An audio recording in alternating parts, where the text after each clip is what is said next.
Please repeat the name of the 900-page book your father told you about. Oahspe. O-A-H-S-P-E. What happens to the photographs of UFOs? If there are photographs, if you can get them to somebody else before the FBI gets to you, then there's a chance they'll get out. If they get to you first, as far as government photos are concerned, the only way they're going to get out is somebody from the inside getting them out. We saw hundreds and hundreds of photographs and hours of motion picture film taken from gun cameras. But that film was never been released. Never been released, and won't be.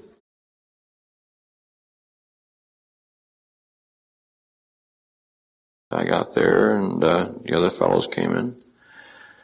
We sat down, and he told us that this wasn't new to him by any means. He'd been on this for quite a while. He said the communication wasn't the first time, but it's the first time that anybody else had been along when he had communication.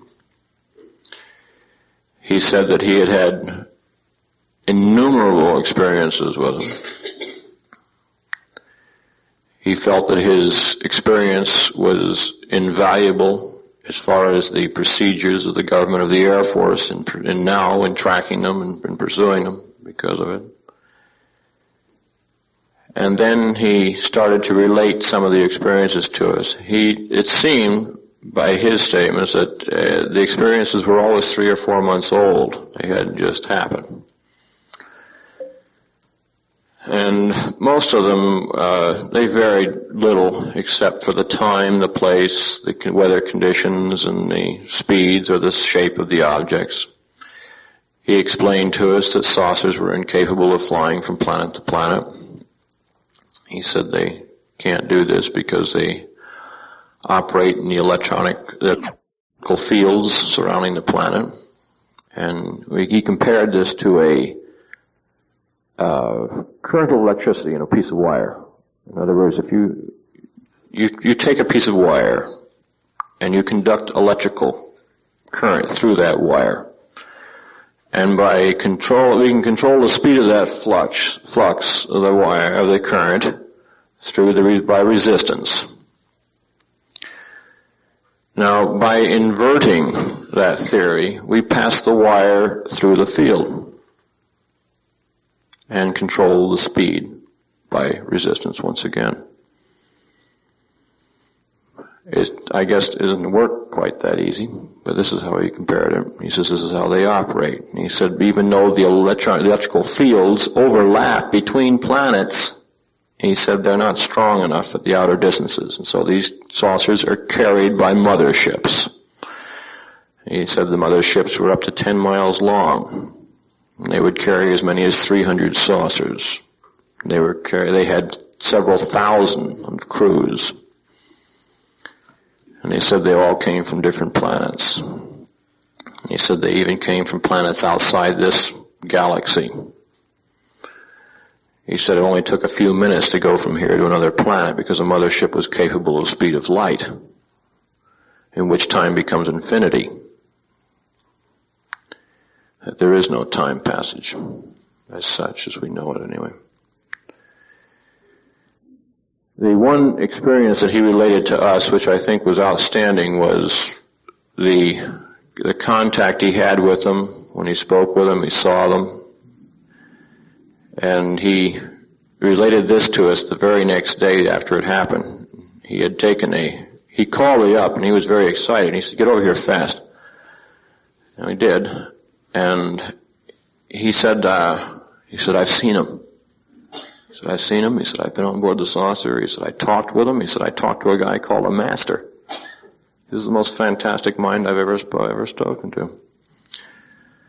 And we said, "Well, settle down, Pete, and let's hear it." So he said that he had had a cross country the night before, and he was flying to Luke Air Force Base. That's at Phoenix, Arizona. And he said that on the way down, it was uneventful. Nothing had taken place. He said, and he put it this way. He said, "I don't know what you think about dreams." He said, "Now, don't get me wrong. I wasn't asleep." He said, "I was wide awake."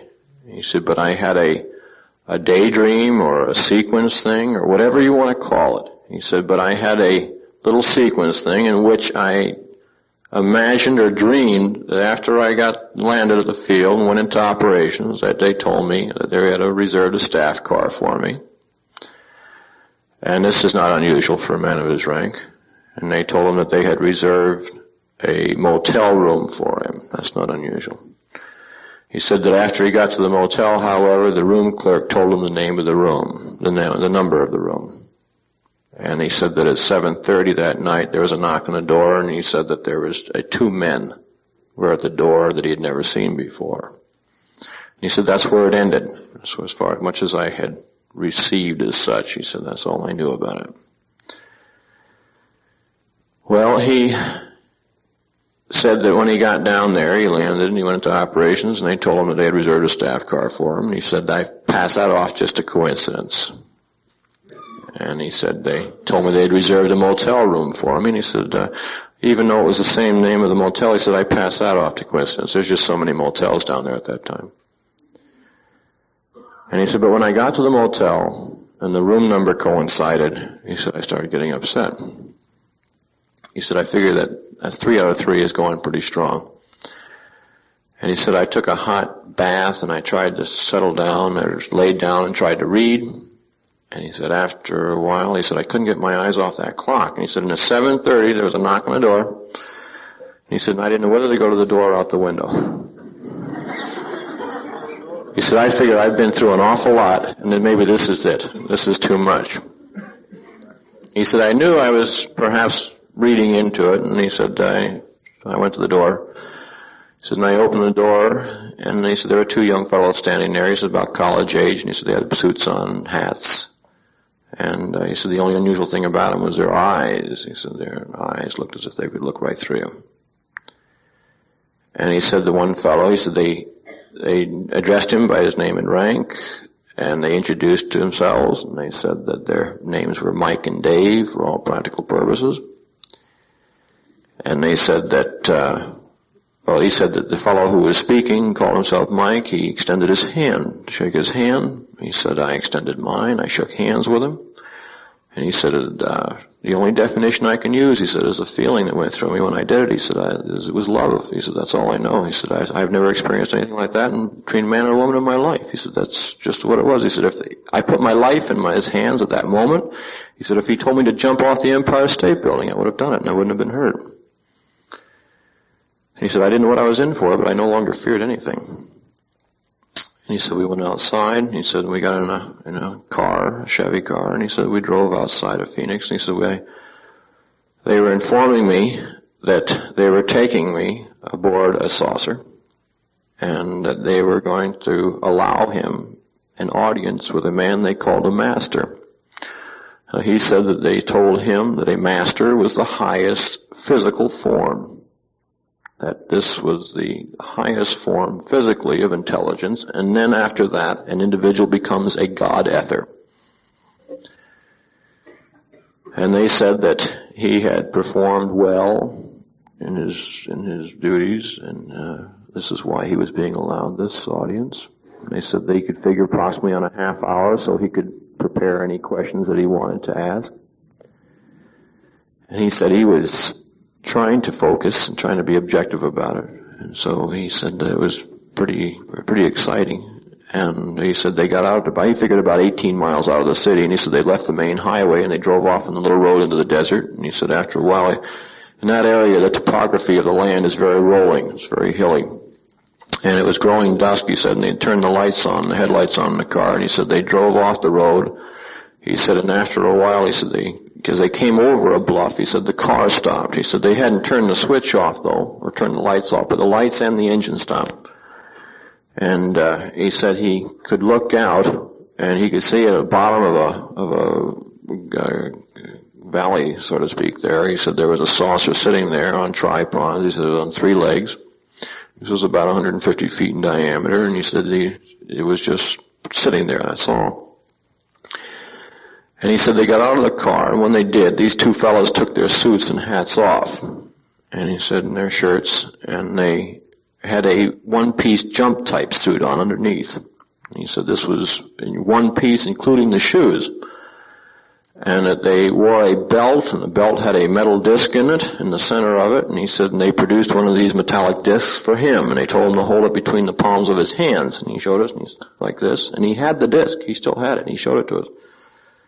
And he said to hold it between the palms of his hands and hold it to his stomach, and this would guarantee no ill effects in passing through the force field as they entered the saucer. And he said they walked until they were about 80 feet from the saucer, and they stopped. And they just stood there. And he said, I started to talk, and they just looked at me, and that was enough to say, let's just be quiet for now. And he said after a moment, he said there was a sort of a rampway came down out of the saucer, and a man came down out of it. And he said the fellow stood out there, and he said although there was no verbal uttering going on, it was fairly obvious that they were discussing things, that they were talking things over. And he said they then turned to him, and they said, it's all right, everything's okay, we can go aboard. And he said they walked toward to the ship. He said the man had come outside, had already gone back in. They all walked in there. And he said the entire place glowed. Like, well, there was no concentration of light as we know it here. We see it in these bulbs. It's the ceilings, the floor, and the walls. They all glowed equal. He said they took him first to the control section, the center section of it, and he described to us, and he said they described fairly well to him exactly how the things operate, their speeds, and their controls. He said they had many control systems that were similar to ours already. Their use of television and radar and such, they had these systems also, he said. He said they also told him about scout ships that were unmanned, that were merely instrument packages. He said these things were just 4 or 6 feet in diameter, and they could send these out and control them, radio control them, and put them into an area where they would be undetected, where the larger craft would be spotted. And he said they could send these in, and they would relay information back. In other words, they would send back telecasts just as we would from a telestation, and produce it on the screen there in the saucer, and they could see it. He said they took him into an outer room then and informed him that it was about time for his audience, and he said that he walked into this room. He said it was always difficult when you changed rooms, he said, to tell whether the lights just went on or whether they were already on. He said, but it seemed to be always new brilliance, and he said the lights were particularly strong, but not uncomfortable. He said they sat down on a bench affair on the outside, and he said he could tell they were on the outer perimeter because the roof slanted. And he said they sat there for a few minutes, and after a few minutes, 2 women came in to the room. And he said that,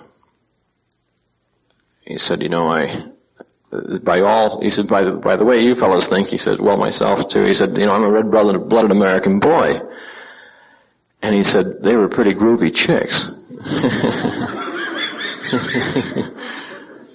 And he said, they were real beautiful women. So he said, you know, I mean, he said, after all, you know, I'm progressive. And he said, I just gave into my natural way of thinking. And he said they started laughing and giggling, and I was all of a sudden realized that they knew what I was thinking.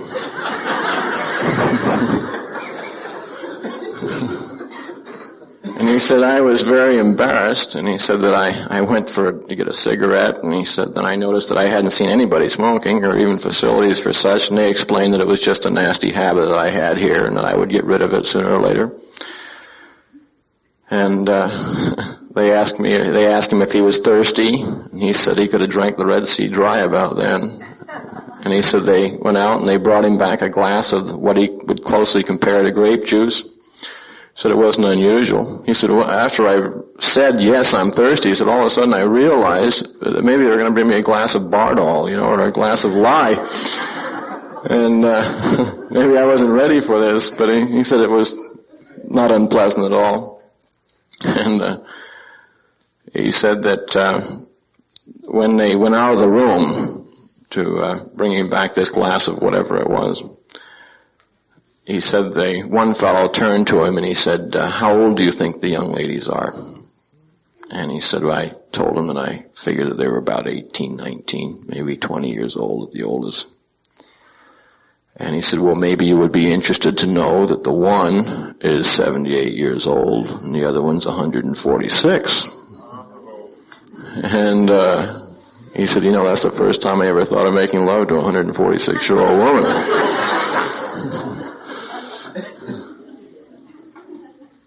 He said this time, the young ladies hadn't come back the second time, and he said but two other men came into the room, and this master came in, and he said it was obvious that the master was a senior person by his dress. He said they all wore these one-piece jumpsuit outfits. He said, but they also had these little colored patches on their suit, and he said that one of the men explained that this established their degree of intelligence, and there is a rank of intelligence. He said that the master was introduced to him. It was told that this master was from Venus, and he said that he could, when he sat down, the master told him, he said, you may ask me any question you want. He said, but I won't necessarily answer anyone. And he said, I, of course, went into high gear again with my questions as to what I felt most important. He said, so I started repeating the questions that we had on our communication. And he said the answers were almost the same. In other words, do you believe in God? Yes, the almighty power of the universe. And he said there are many degrees of forms of gods, and many above the physical, the spiritual ethers. He said they go on and on and on. And he said, but as it is related in that funny little history book called the Bible that you have, he said man, as God is, man may become. He said, this is so. He said, you will become. He said, we have all gone through the same. And he said that he asked him what was happening, what was taking place, why they were coming, what was going to be taking place in the future. And he said that they have been here and they are responsible for the planet as long as it's been here. He said they are assigned positions of responsibility in which they have control or are responsible for so many hundreds of millions of spirits. He said that there was a reincarnation was a problem because it was difficult to send so many people back. He explained that they had assumed some form of responsibility as to the condition of this planet. He said things weren't too good here. We already knew that. And he said that this was more or less a clearinghouse, and that they sent their problem makers over here for a while. I guess we got them all.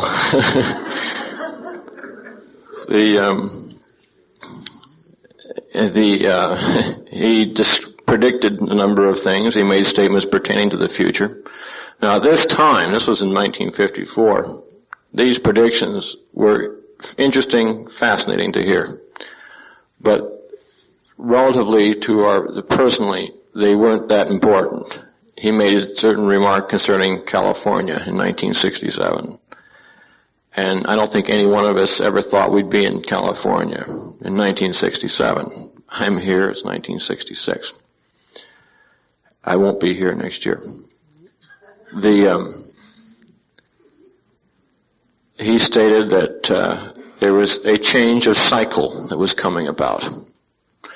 He said the earth went through cycles of so many thousands of years, and that as one cycle closed out, the next one started. It wasn't an abrupt action like flipping a switch, and now it's day and now it's night. But one ebbed out, the other came in.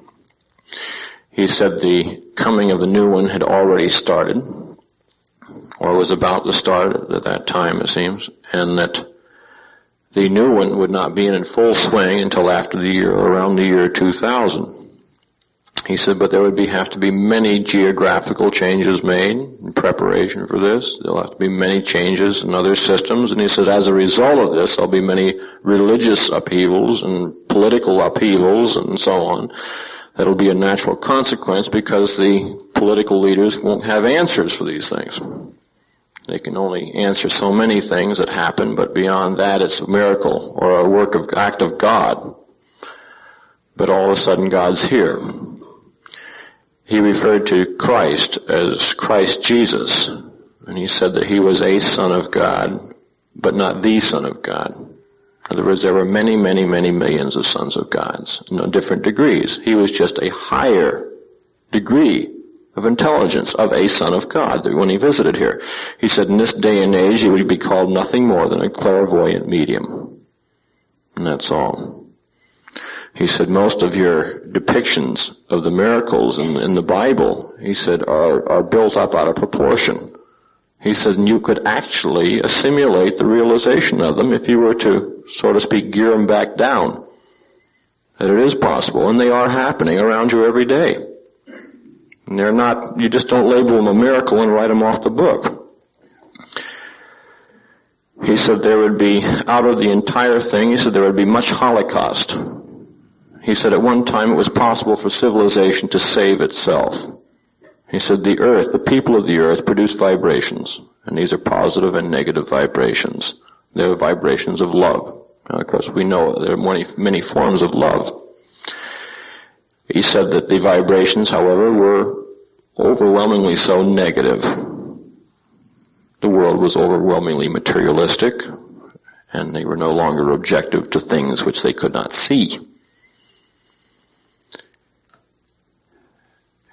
They'd rather have something that they can hold on to. We come to find out, of course, ourselves, we don't possess anything. Nothing. Not even our children. It's the use of. And I think it's how we use it, as well as ourselves. We're sort of licensed to operate ourselves here. I'm not sure which department issues this license. But we have the use of the land, we have the use of the air, the use of the water, it would seem. There's no tax to be paid on this, except to the, shall we say, the universal law of cause and effect. He went into some degree in this in explaining what I've come to know now as a karmic pattern. This is an old law of the Far East. During our communication, they made a statement pertaining to religion in which they said there are 4 major erroneous religious concepts on your planet at this time. And they said these are Mohammedanism, Buddhism, Brahma, and Christianity.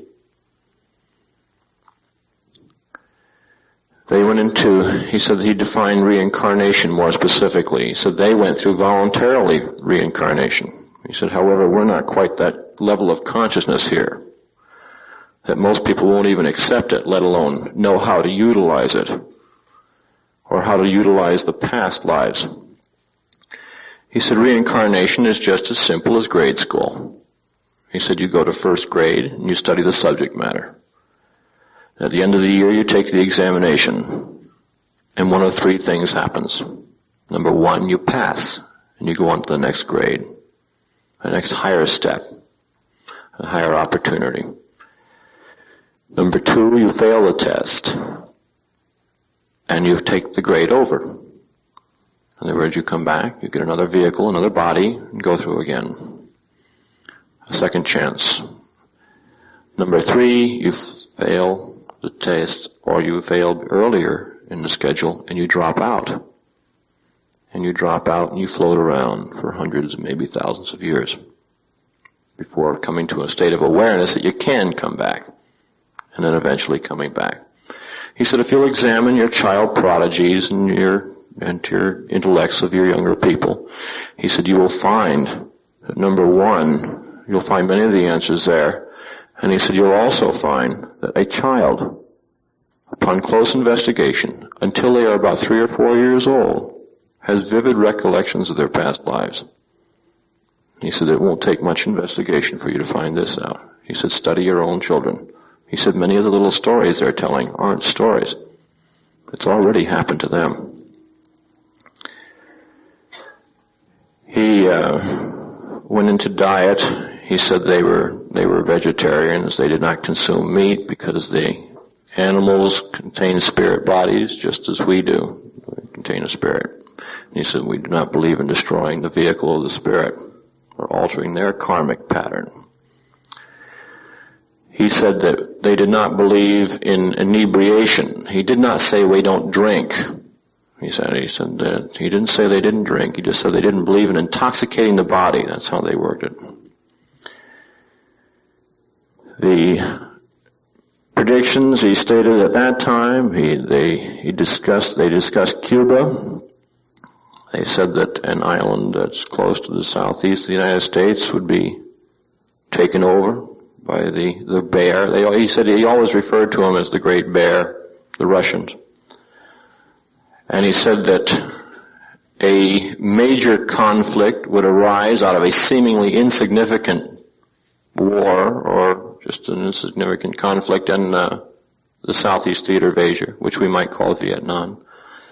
And he said this would advance, he said this would seemingly be very small and insignificant, but it would advance to the stage which would be major war, he said, between the major powers, in which, he said, the Great Bear will join with the Americas against the Orientals. Now remember back in 1954, about the biggest threat China had of winning a war was throwing rice. And now they have nuclear power. This to me is not nearly the threat that germ warfare is. It's true they still don't have an Air Force. They don't have a Navy. They don't need it. All we need is a couple of submarines and get close enough and you've got epidemic. We can bring it in ourselves. We still import enough things from China. We could import the entire death and destruction of this country. You know how big a germ is? People say, what's a flu epidemic? That's just as fast as it spreads. It goes pretty fast, doesn't it? Germ warfare can wipe out a nation just as fast. Not sick, dead. You say, so what? You're coming back anyway.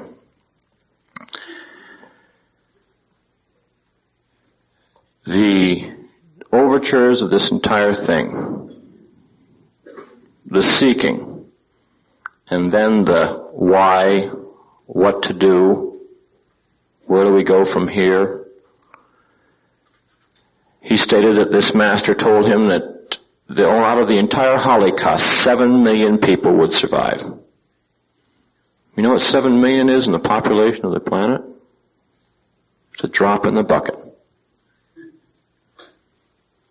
Very few. He said, how will they survive?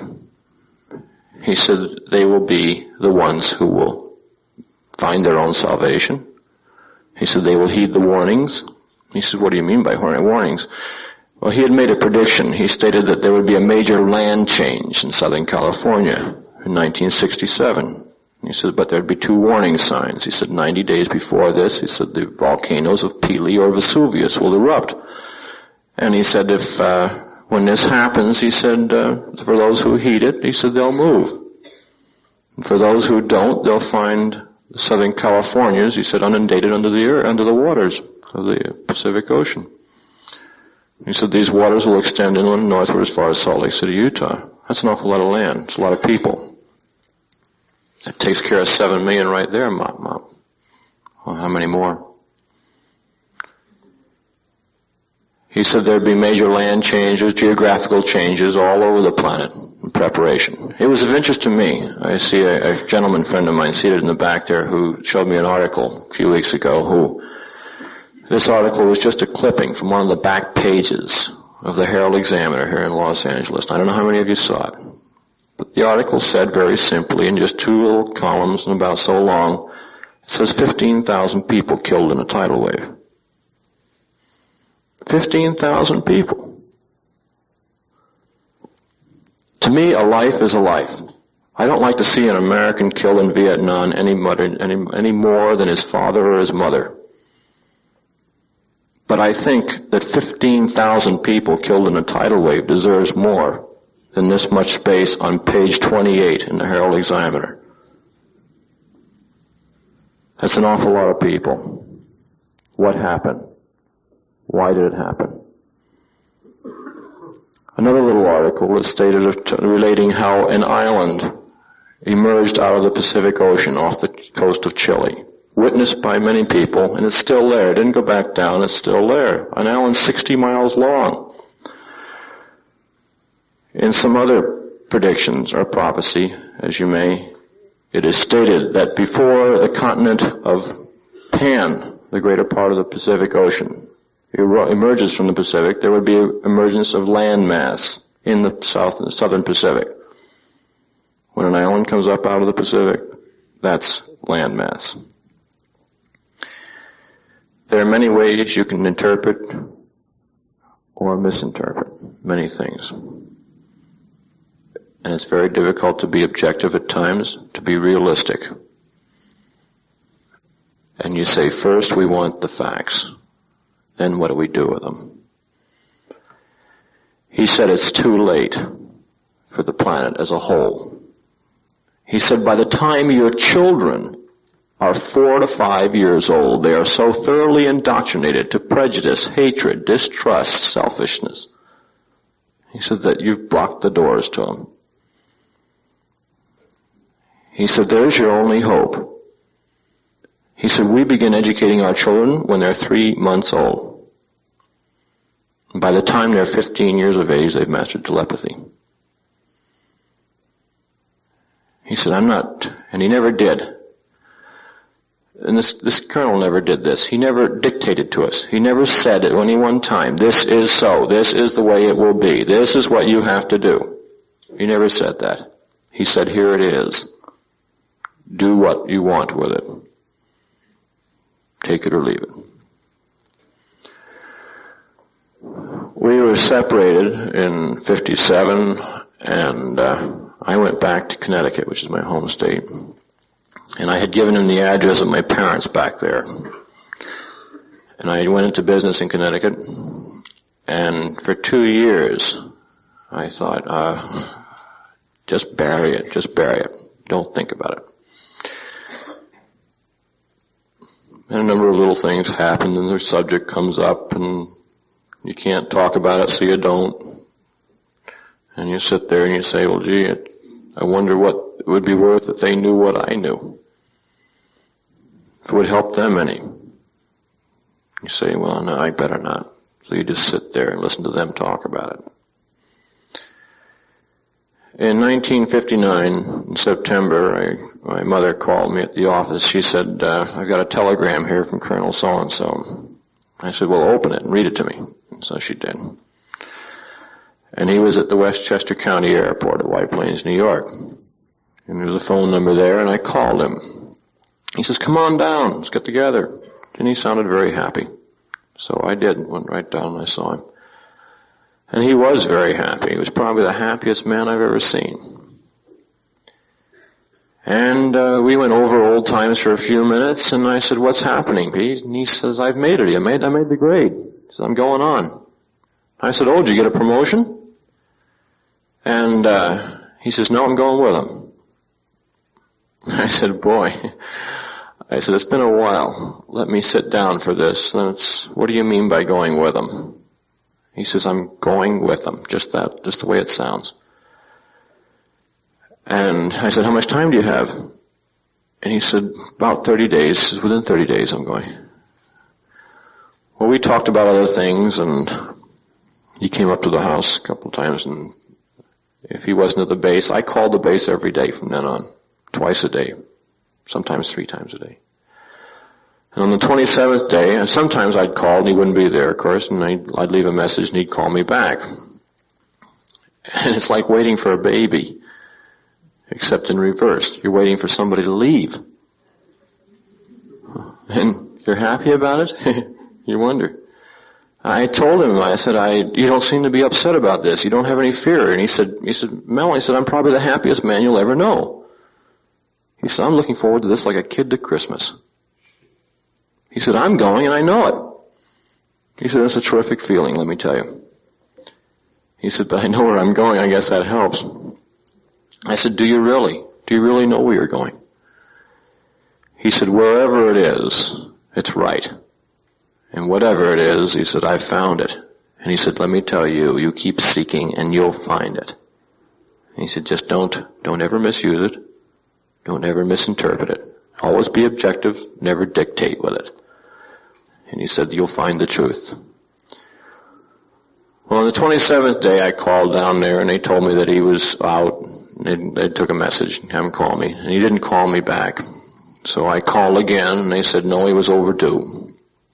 He was on a mission. He was out over the Atlantic Ocean, and so I waited, and I called back, and they said no, he was reported missing, assumed down. And I said, well, have you launched search? And they said, yes. I said, is it major or minor search? And they said, we can't. They said it's minor search. And I said, well, how long to major? They said, we can't tell you that. A search is a very expensive proposition of man and materials. And it may cost $40,000 to search for somebody just in a matter of hours.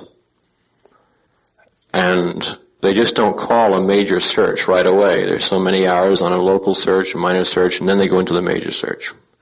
So I asked him how far the major search was off, and he told me so many minutes, and this answered my question in another way. So I said, fine, and so I called back in the morning, and they said, no trace, presumed loss. And after so much time, of course, the search time is off, and it's finished. And I asked them if there was anything, and they said, no trace. To my knowledge, they haven't. They haven't found him. Never did. This is, of course, there's nothing original about this. There is some 800 military personnel disappear every year without report of where they are, where they went. This is in the air. I don't know how many disappear on the ground.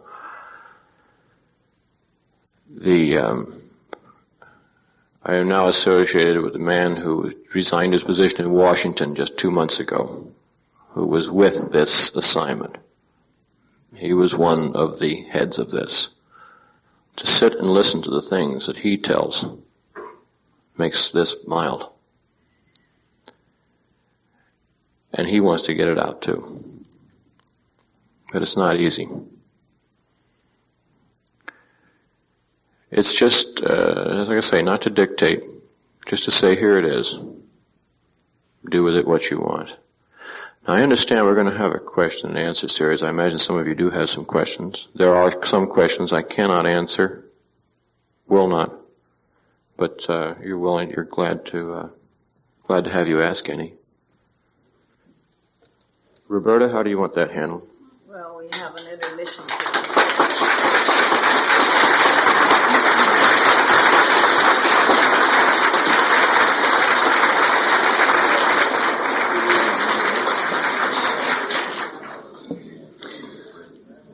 We'll have a very brief intermission.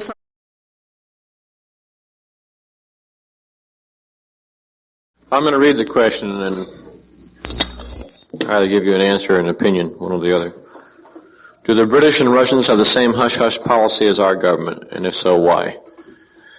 As far as governments of the world are concerned, information at this time is that governments are in much closer contacts and much more closer agreement, point of agreement in policies than we would imagine. That is to say that even as far as war is concerned, this is a control factor for population, materials, and an economic scale, shall we say. It's a way that it was discovered not recently, but many thousands of years ago, of maintaining a high economic situation. And as far as the information is concerning sources are concerned, we find that the Netherlands, Sweden, and Brazil have come out and openly presented the information, the facts of the matter, the facts that they exist. I understand that it's being taught in the schools in the Netherlands.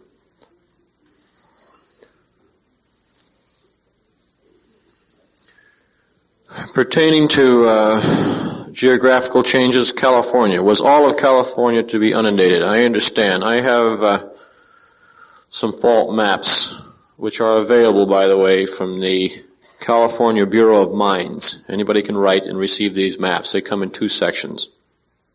The matter of fact, if you're interested, how many are interested in obtaining these fault maps? Let me get you the address.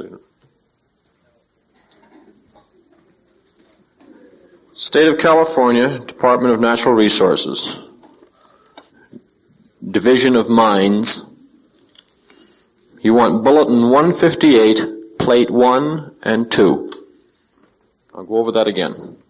State of California, Department of Natural Resources,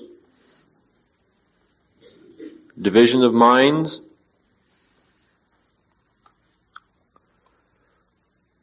Bulletin 158, 158, Plate 1 and 2. You'll have to get that information from the telephone information or from central information in Los Angeles. I don't have a more specific address, I'm sorry. I would assume, I assume Sacramento. I would think so.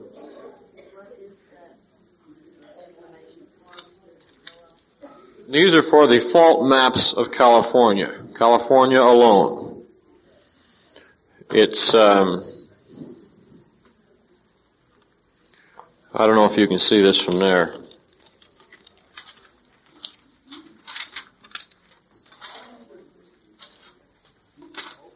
There is no price on the maps. I think they're available free of charge, just for the request. And that's reasonable. You can't beat that. I don't know if you can see how many lines there are on that map. That's how many faults there are in California. This is a major fault area. The state of Utah has more faults than any other state in the Union. Some of these are major, some minor. The St. Andreas and the Gartlic faults are the biggest ones here.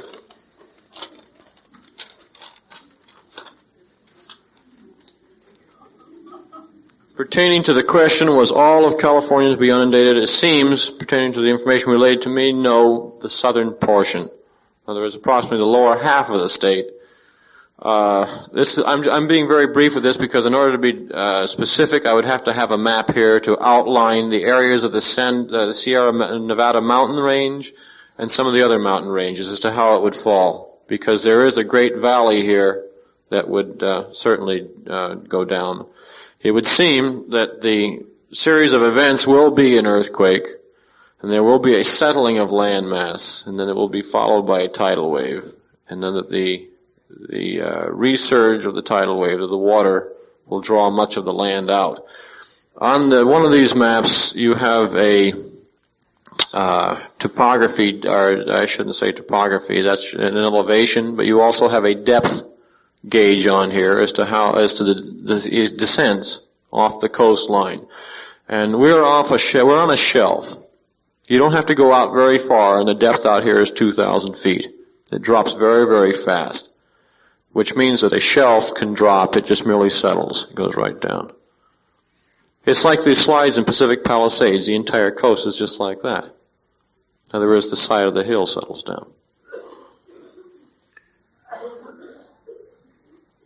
Please be more specific about the sign when Pelee and or Vesuvius erupts. And he did say and or Vesuvius or Pelee.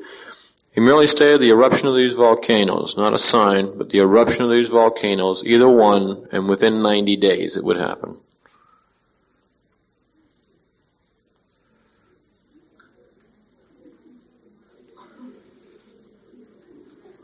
Question, what is the lifespan of space people? I don't know. It would seem from certain comments that he made that they control this more than anything. He mentioned that they go through voluntary reincarnation through cell degeneration. In other words, they actually reduce themselves back to the atomic state in a matter of minutes. He said they can do this at any time. He said they usually do this in cycles of 50 years because the younger body learns faster, and that they renew this cycle at that time. He did say that the average appearance of them was that when they were about 80 years of age, they would appear to be in their late teens, related to what we know. Can you elaborate and or comment on the piece of wrapping paper incident as involved with a gun camera shot in one of the earlier X-15 flights? Message on object, which it actually bore. I just recently, just a matter of a few days, received through a very good friend who invented the cameras used on the X-15, a 3mm camera. Do you know how big that is? 3mm? That's about 1/8 of an inch. That's the size of the film. I think most of you have seen motion picture film. You see, the perforations on the side? The perforations, the frames are between the perforations. That's how small this film is. I meant to bring it with me tonight. I was going to bring a few feet of it. This is the cameras. The cameras are about the size of a pack of cigarettes. He was showing me the different cameras that he's developed for this project. Some of the pictures taken, it is true. This is not, I don't think, as exciting as what happened to an X-15 for 17 minutes a couple of years ago. It disappeared. The wrapping paper incident, I'm not sure what exactly is meant by the wrapping paper incident. I'm not familiar with that term.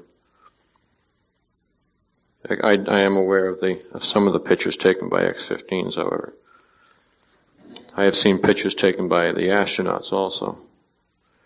Question, is it true the government wants you to stop talking about the UFOs? And if so, why? From much, I say much, enough information to fill a room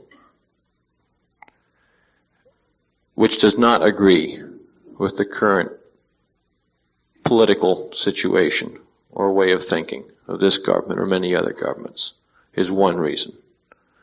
Political imagery is a situation which you have to, in essence, put up the best front, no matter what the truth is. The government faces some bad situations that are very embarrassing, just as much as we become involved in personally at times. The truth seems to hurt. We have to face up to it. They're running a race. Now, what this race is with, or where it's going to take them, would seem, from all this information, that they're going to exhaust and burn themselves out with it. And this is the only place it can take them. Now, as to whether we want to be to aid and abet that, I think there's coming to be a certain amount of awareness or consciousness on the part of many people, not just yourselves, as to what's right. It would seem at times that the Vietnam conflict, we can't call that a war, is a situation which, to pantomime for a moment, we have two gentlemen who sit down at a table. One represents the communists and the other represents the United States. And the one says, well, Charlie, we got a pretty good thing going over there. He says, yeah. He says, we're doing all right. Everybody's happy, buying new cars, refrigerators. He says, well, to tell you the truth, we could be doing better. Now look, Charlie, how much would it take for you to kill off another 2,000 men a week? Can you handle that many? Well, wait a minute, Joe. I've got to get a lot of equipment over there. Give me a couple of weeks. I can get it up to that. Yeah. Okay, fine. Now listen, I've got to lose 14,000 a week. What about that? You're off your quota. You promised me that, and you're not coming through. Well, things have been slow. I'm having trouble with France. You know how it is. Now, let's go over the rules again. What were the rules? Well, let's see. Remember, the last set was pretty good. Remember Korea? That worked out pretty, guys. Guns. Oh, yeah, guns. Any kind of gun. Rockets. Yeah, rockets are in. Bombs, napalm. Yeah. Germ warfare. You got germ warfare? Well, you wouldn't tell me anyway. All right, no germ warfare. That's out. Nuclear stuff. No, we won't use that. All right, we got the rules straight. Yeah, the whole set with Korea, we put those in, but no germ warfare, no nuclear. Yeah, okay, fine. Okay, it's going good. Let's keep it going. This is about the way it looks. Why doesn't the government want me to talk about it? Because I represented the government. It's an inside story. It's not outside the door. It's not on the sidewalk. It came from inside the office. This is why. What lengths will they go to stop? I don't know. I could write a book on my experiences with the FBI so far. Only time will tell what that'll bring.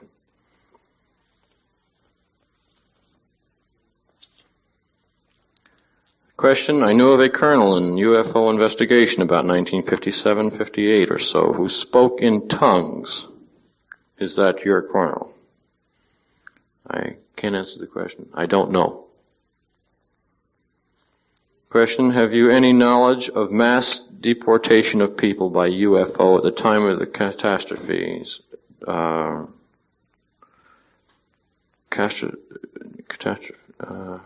I'm sorry, I can't make out your spelling here.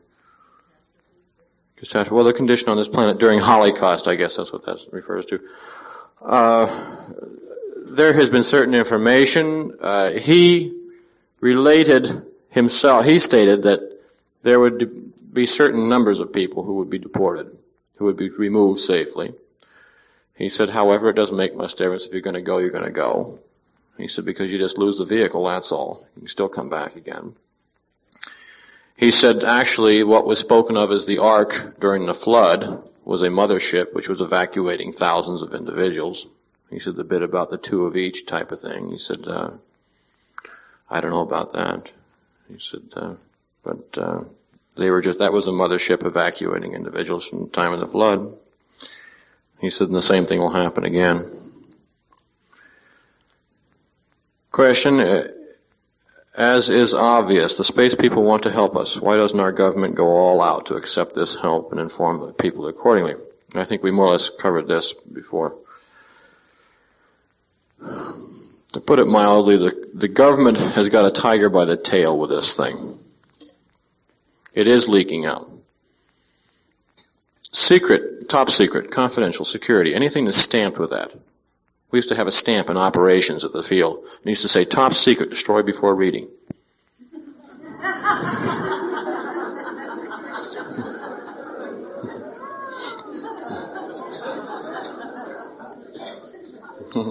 That's the one they got up for this. It's leaking out. If you want to find out how they control it or their means of it, any one of you can have a similar light experience with the FBI. Just pick up the phone. I'll give you the number. I know it well. And you just say, look, hey, I just saw a flying saucer. And they'll tell you to stay right there. You get your name and address and phone number and such, and they'll be right over. And they come right over. And it takes, it depends upon the individual, but they'll sit down with you, and in about a half hour, 45 minutes, they'll convince you that you're ready for the funny farm. It's, oh yes, they get everything. Even the negatives. Just want to borrow them. Question, would you have been interested in being selected to go to the moon under the Apollo program? Not if well, I had a pretty good crew, but we used to have 3 lists of malfunction lists: yellow, red, and black. On yellow, if this goes wrong, you have so much time to correct it. 31 seconds, 7 seconds. But if you can't correct it, the other systems will take over the load, and you'll still operate all right. On red, you can't. It leads to a chain reaction. The systems are going. You've got so much time to get the aircraft out of a populated area and get out of the aircraft. On black, forget it. Now, on an Apollo shot, to me, I can't imagine, after all of the malfunctions and the little things, the bugs that turn up before they make the shot, how the shots go off flawless. I have information that they don't. That there is, in essence, some 17 corrections that nobody ever knew how were made on one of the shots. They don't know what happened. They were losing control of the thing, of the capsule in orbit, and it was corrected. Ground control, the astronauts themselves don't know what happened. They made comment to this. He made comment to this. Remember, this is back in 1954, before we had astronauts. And they said, you will soon be shooting your men into the upper levels of the atmosphere. And he said, you'll have to beware of the gamma rays there. He said, because it will affect them. He said, and they'll have dizziness for the rest of their lives unless they're perfectly shielded. And they do.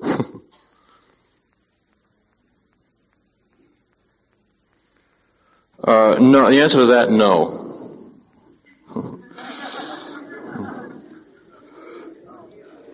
Las Vegas, maybe. You said that the West Coast disaster is to affect as far east as Salt Lake or Utah. How far north or south will it stretch? Well, once again here you have to have a topography map, an elevation map. In other words, you just can't block the United States off like the state lines go, because the elevations vary so much.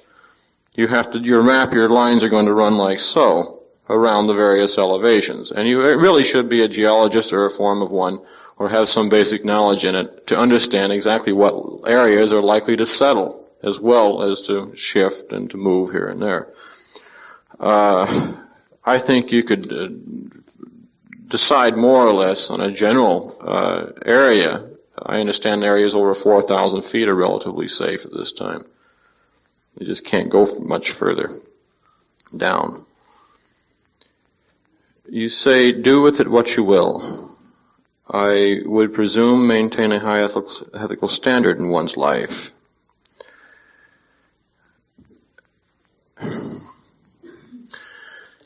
Everything is a degree of interpretation. It's a degree of how much we take in, we can assimilate, and what our environment has been, our upbringing. There are times when we argue with ourselves. I know I argue with myself an awful lot. This is a time when you take an issue and you say, what am I going to do? Now, if you start asking everybody else for the answer, if you ask 20 people, I find you get about 20 answers, and no two are alike. You've got to find the answer inside yourself. Now, in essence, I think that we are all a vehicle of a spirit, and a spirit is more or less a receiver, just like a radio is when you turn it on. If you turn it on, you're going to hear something.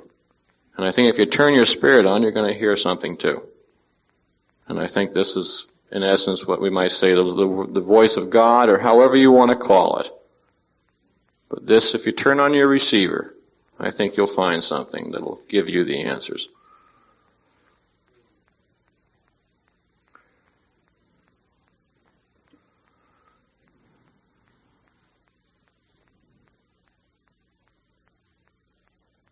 Please repeat the name of the 900-page book your father told you about. Oahspe. I think you're going to catch me on that. Oahspe. Can anybody spell that? O-A-H-E-S-P-E. That's right. That's right. O-A-H-S-P-E. There it is.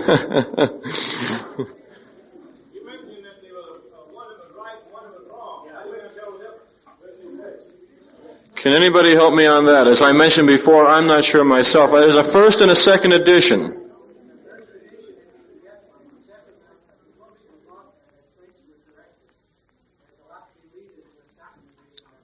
Would you say that this is perhaps the second edition?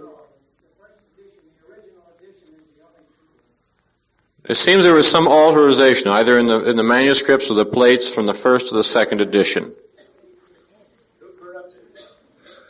I don't know. I wasn't there, sir.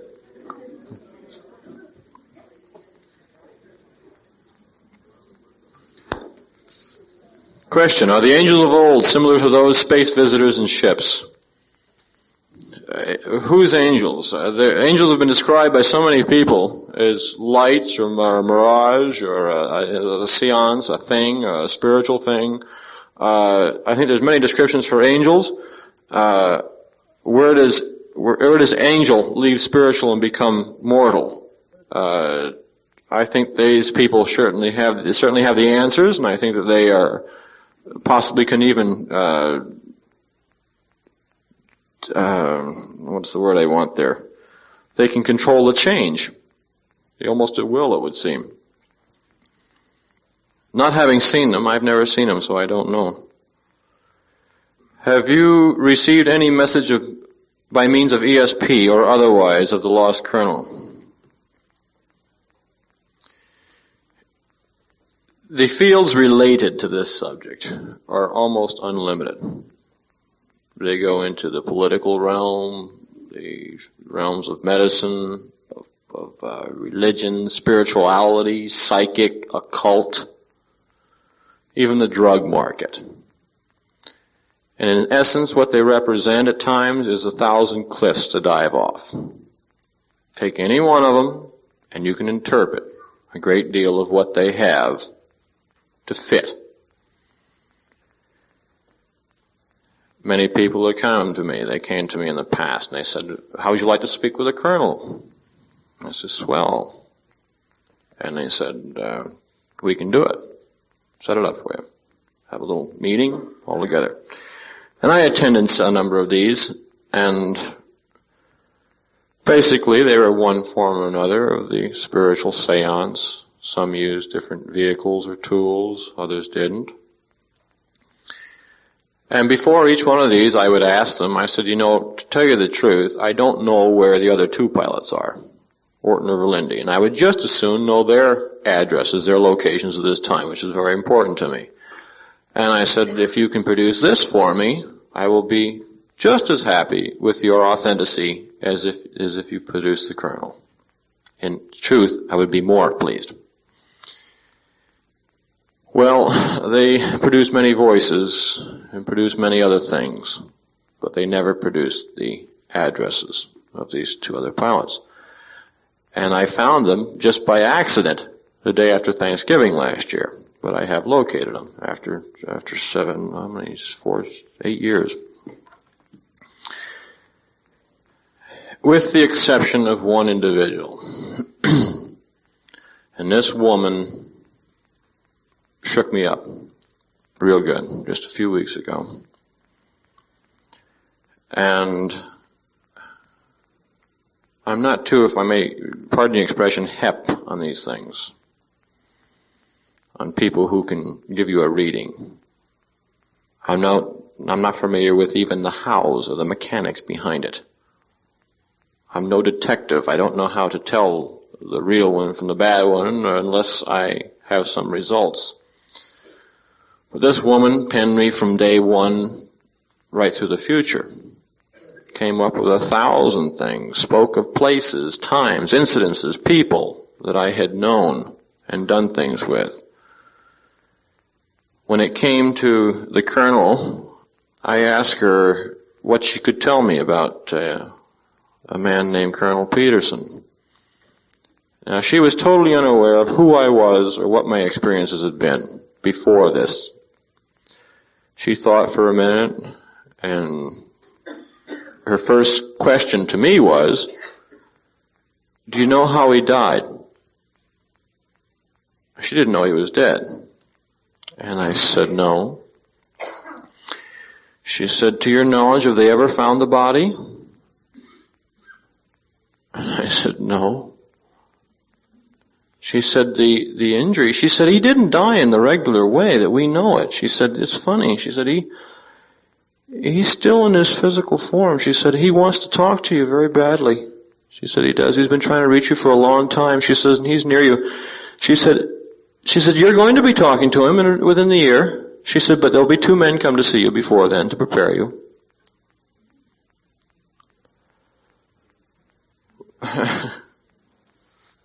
Well, she had already told me all of these several hundred things about things that I had done, people I knew, and things that I had done, funny things, embarrassing things.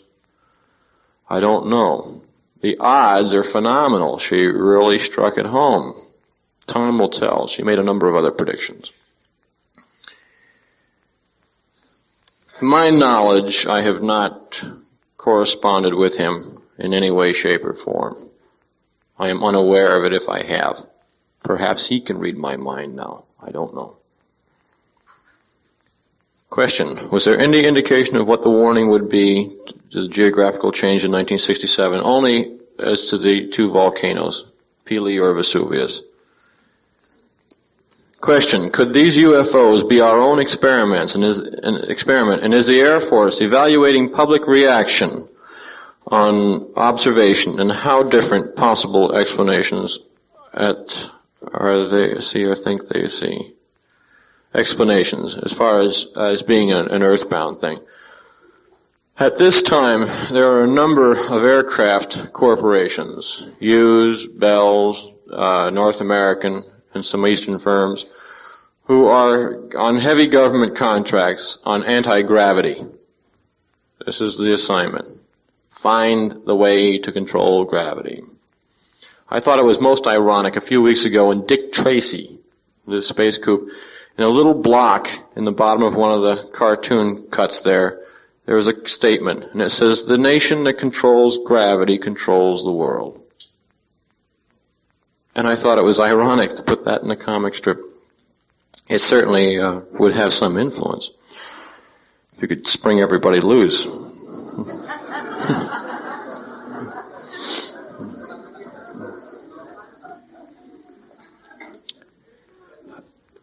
I understand that MIT has developed the system, a propulsion unit, to control a small model, an instrument package with the same means of control. I understand that they cannot develop it. The weight of it is too much to lift a payload, in other words, to put a man in it. However, they are working on the system. As to how any other system, jet, internal combustion, steam, nuclear, any other form of propulsion, could accomplish the things that we saw, I don't think it could be done.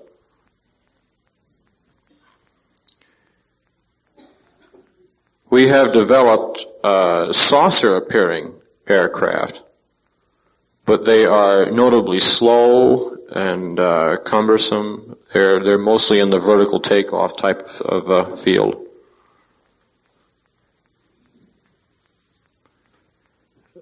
Question. The Baha'i faith has many parallels to those predictions you have just covered. Is this faith one of the true religions mentioned? It would seem.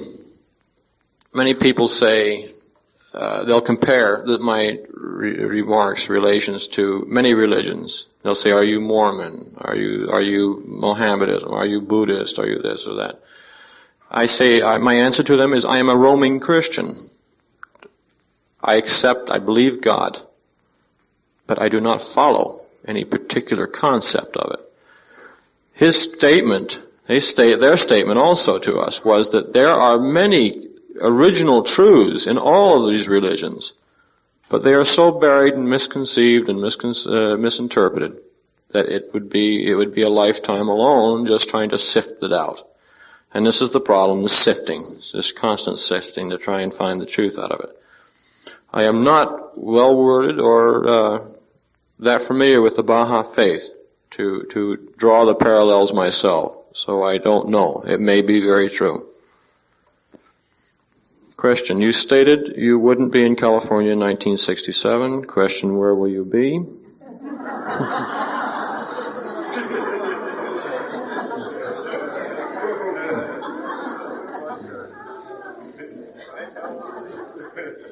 Answer. I don't know. I haven't decided at this time. It will be a high elevation, I can guarantee you that.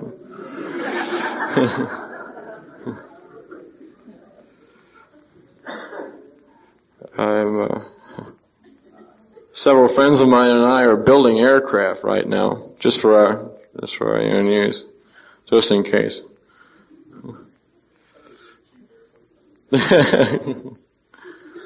Question, what area or direction would you head, or what country?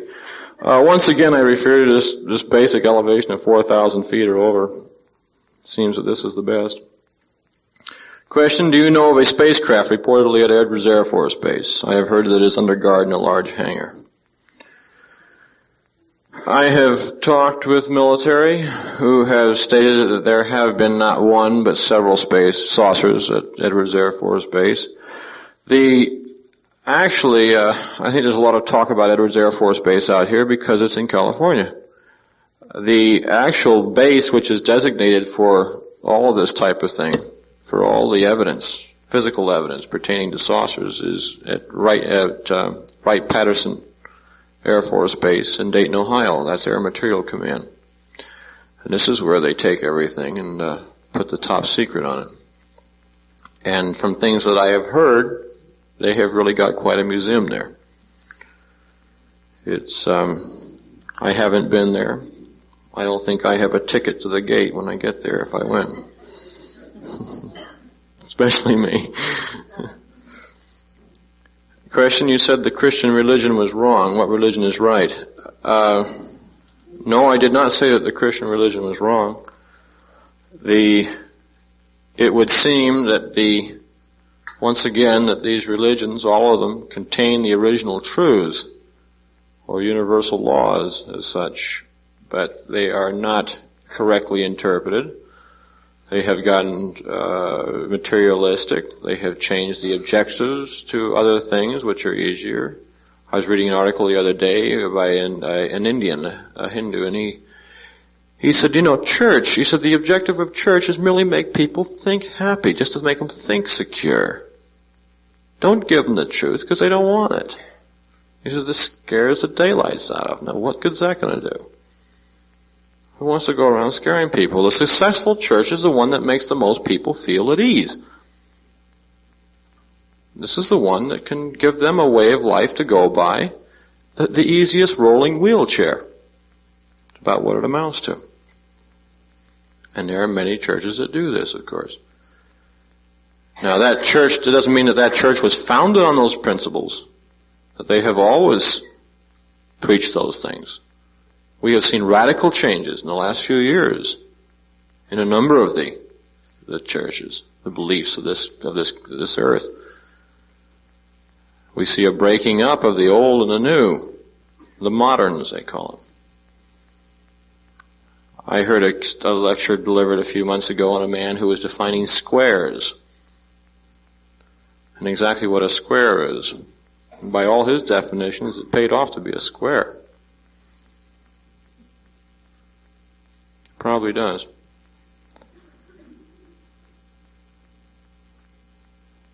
I don't know. I think I've gotten all these questions. I was sorting them out, basically. Oh, wait a minute. Here's some more. Oh, wait a minute. You mentioned that your radar vectored you to a target not available by the human eye. Not visible but photographed by infrared. Explain. No, I did not say that we were vectored by radar. We were not. To my knowledge, we had no control from ground control. No directions from ground control. It was possible, I said, to be vectored by radar on a target and to shoot it with infrared film and to produce a picture that you could not see. We were not, though.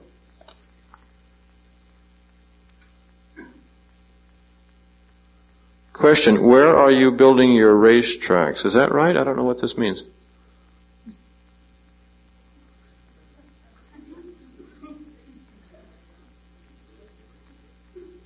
I don't know what that is for. I'm building 2 race cars. I'm not building any racetracks. So.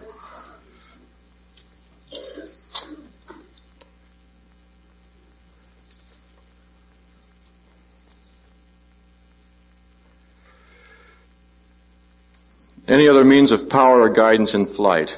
I assume this pertains to a saucer. There are many theories on this, by the way, and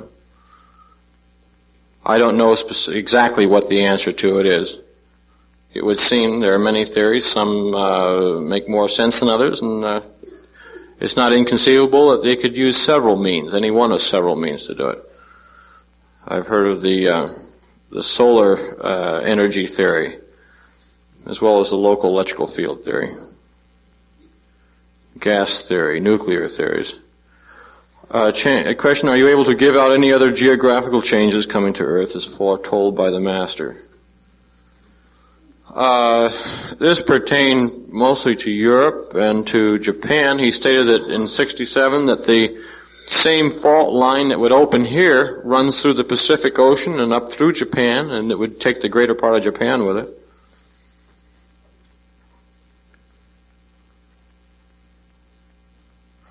That's repeating.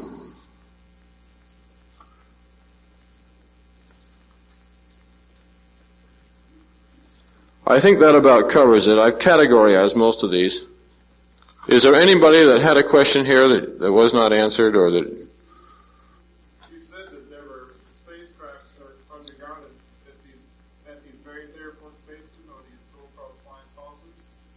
I said what again? You said something about these spacecraft being locked up under high security regulations.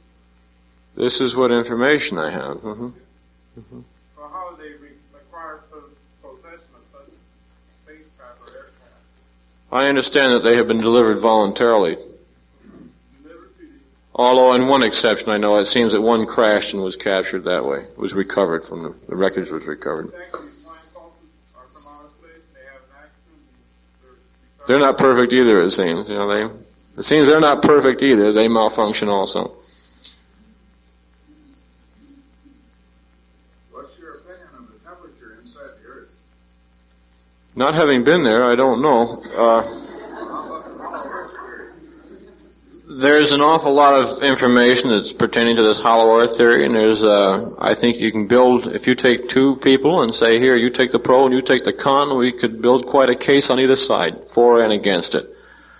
My opinion, I'm neutral. I'm right down the middle at this point. I've investigated it as to the source. I mean, as far as I can go to the source. There must be much more as far as the sources concerned, but I'll keep going to find the answer about that. But right now, I'm in the middle of the road on that. Going back to your comment on the belt and disc held in the hand, you say disc? Disc, round, oval. That's right. Much. Not a jewel, a disc. No, a disc. It looked like a miniature saucer. It wasn't a scale model as such. It was a completely polished disc. And he submitted this to a metallurgy laboratory for examination. And their report was most interesting as to, of course, they wanted to know where he got it. Well, I don't know what he did with that. He's gone, so I don't know. One more question? I understand, yes. I've seen some photographs allegedly taken by Scott Carpenter that were fairly close up. I don't know how these could have been duped because they were taken through the window of the capsule, and you can see the Earth below. Similar to the pictures that you would see in Life magazine. In other words, the distance and the position of the capsule in relation to the Earth's surface. But the saucer was right there, right outside. One more.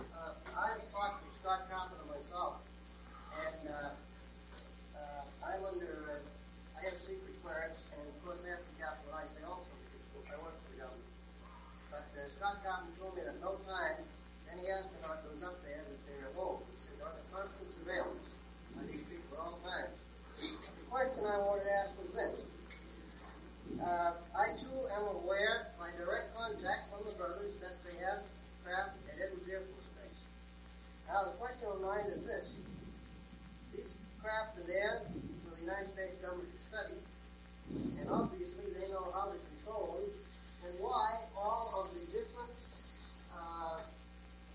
contracts to discover and find out why and what makes them operate. I believe they already have hands, or they should have these craft to study. From what information I have received is that we are not capable of operating them.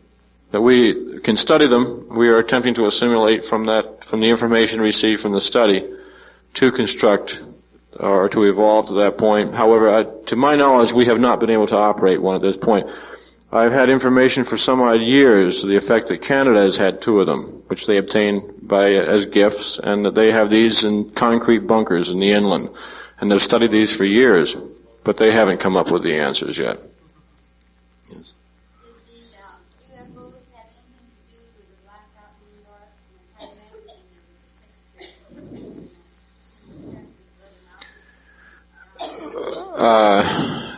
This may interest some others besides you. I'm having an interview tomorrow evening with a gentleman who was in New York City during the blackout, who states that he had a contact and had saucers there, and was told by his contact. Now this man, I won't say his name, this man is a very big figure.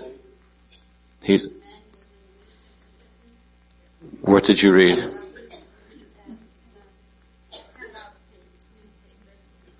Where was the paper from?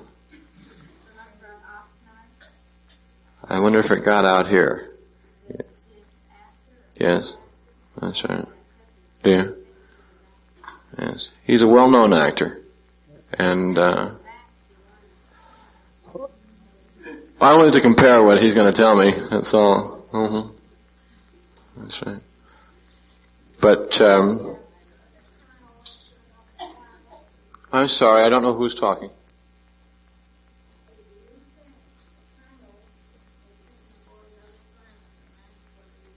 My opinion, yes. That's my opinion, sir. I don't know. I haven't been there to see him yet. What was the purpose of the UFOs engineered? Merely a demonstration. That's once again an opinion. I don't know. Well, it's helps our defense buster now to know that, doesn't it? Haven't corrected all that. I think our defense needs an awful lot of help as far as protection. Question? What would life be like inside the planet? Once again, I haven't been there, but I don't know how to answer that. I don't know. Unless you could find somebody that's been there. I mean, we've been so wrong, totally wrong about the moon, space, other planets, from what little we've seen, what little we've brought back, what little we've sent back. It's reversed the theories and the way of thinking and of scientists, nuclear physicists, and mathematicians of all these years. And these men are going around shaking their head now. I was talking to a nuclear physicist who works at Vandenberg Air Force Base a couple of months ago, and he says, if we've reversed a dozen, we've reversed at least 5,000 theories in the last few years. This is how fast they're changing now with what they're finding out there. And much of it is just the opposite of what they thought before. Yes. I guess this past week, we had a book written by a fellow by the name of Dino, called My Contact with Flying Saucers. You probably heard of the book. What was it?